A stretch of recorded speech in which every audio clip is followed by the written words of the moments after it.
친구들, 우리는 3주 동안 우리가 꼭 해야 할 일에 대해서 함께 배우고 있어요. 우리가 꼭 해야 할 일은 어떤 일이죠? 바로 성령님과 함께 예수님을 전하고 가르치는 일이에요. 실제로 제자들은 성령 충만해지자 하나님의 큰 일을 여러 나라 말로 선포하고 함께 말씀을 배우고 밥도 먹고 아픈 사람, 가난한 사람을 돌보면서 예수님을 전하고 가르치는 일을 했다고 했지요. 성령 충만해지자 제자들에게 또 어떤 일이 있었냐면요. 함께 말씀을 읽어볼까요? 사람마다 두려워하는데 사도들로 말미암아 기사와 표적이 많이 나타나니 사도행전 2장 43절 말씀. 아멘. 맞아요.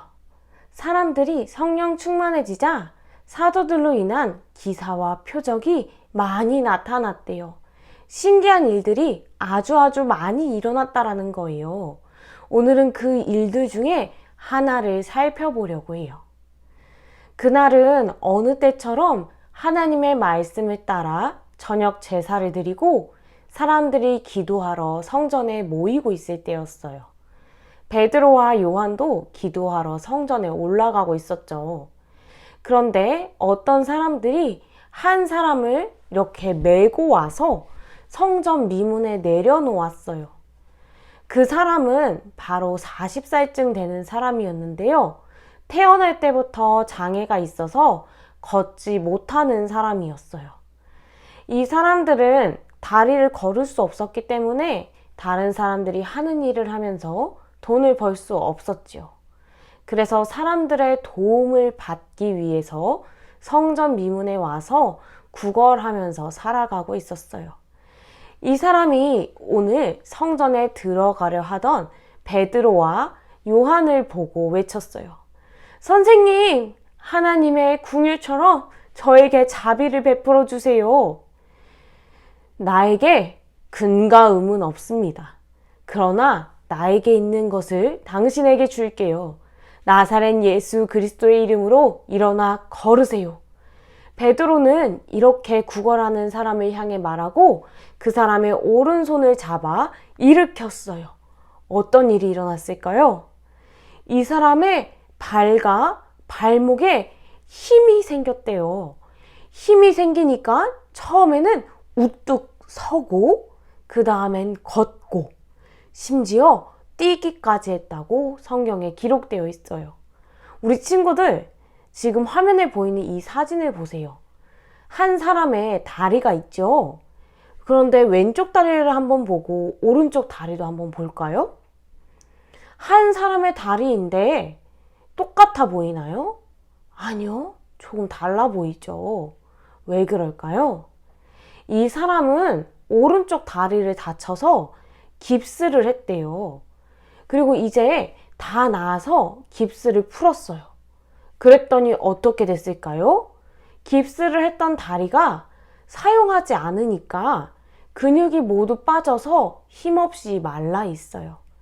이제 이 사람은 운동을 열심히 하면서 깁스했던 다리의 힘을 부지런히 길러야 잘 서고 걷고 뛸 수 있는 거예요. 잠깐 깁스를 했던 다리도 이런데 우리 친구도 한번 상상을 해보세요. 40년 동안 한 번도 사용하지 않았던 다리의 상태 어땠을까요? 정말로 힘없이 빼빼 말라 있었을 거예요. 절대로 한 번에 힘이 생길 수도 없고 서거나 걷거나 뛸 수도 없었겠죠. 그런데 오늘 말씀에 보면 이 사람의 다리에 힘이 생겨서 서고 걷고 뛰면서 주님을 찬양했다라고 기록하고 있어요. 그곳에 있던 수많은 사람들이 이 일을 보면서 깜짝 놀랐어요. 어떻게 이런 일이 가능했을까요? 바로 예수님의 이름에 능력이 있었기 때문이에요. 베드로에게 초능력이 있었던 게 아니에요. 베드로는 믿었어요. 예수님의 이름에 능력이 있다는 것을 믿었어요. 예수님께서 병든 자들을 고치시고 떡 5개와 물고기 2마리로 5,000명을 넘는 사람을 먹이시고 죽음에서 부활하신 예수님께 모든 힘과 능력이 있다는 것을 믿었어요. 예수님이 지금도 우리를 다스리고 계신다는 사실을 믿었고요. 베드로는 이런 예수님의 이름에 능력이 있음을 믿고 장애를 가진 사람을 향해 선포한 거예요. 그리고 바로 그때 놀라운 기적이 일어난 거죠. 사랑하는 유치부 친구들, 우리 한번 따라해 볼까요? 예수님의 이름에 능력이 있어요. 한 번 더요. 예수님의 이름에 능력이 있어요. 맞아요. 예수님의 이름에 능력이 있어요. 우리 친구들도 예수님의 이름에 능력이 있다는 것을 믿나요? 예수님은 우리 친구들을 통해서도 예수님의 능력이 세상 모든 사람들에게 전달되길 원하세요. 그럼 우리가 어떻게 예수님의 능력을 전할 수 있을까요?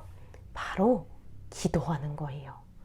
우리 친구들이 아픈 친구들을 위해서 기도할 때, 부모님을 위해서 기도할 때, 교회를 위해서 또 전쟁을 겪는 나라들을 위해서 기도할 때 우리 친구들을 통해 예수님의 능력이 전해지는 거예요. 사랑하는 친구들, 어디에 있든지 무엇을 하든지 우리 친구들을 통해 예수님의 능력이 전해지길 원해요. 우리 친구들이 먼저 예수님의 이름에 능력이 있다는 것을 믿고 다른 사람을 위해 기도하고 섬기는 사람들이 되길 진심으로 축복합니다. 우리 함께 두 손 모으고 눈 감고 기도할까요? 하나님 아버지, 오늘 예수님의 이름에 능력이 있다는 것을 배웠어요. 예수님의 이름에 능력이 있다는 것이 믿어지게 해주세요. 예수님의 능력에 의지하여 더욱더 예수님께 기도하는 우리 유치부 친구들이 되게 해주세요. 우리 친구들의 기도를 통해 예수님의 능력이 온 세상에 전해지도록 해주세요. 감사합니다. 예수님의 이름으로 기도드립니다. 아멘.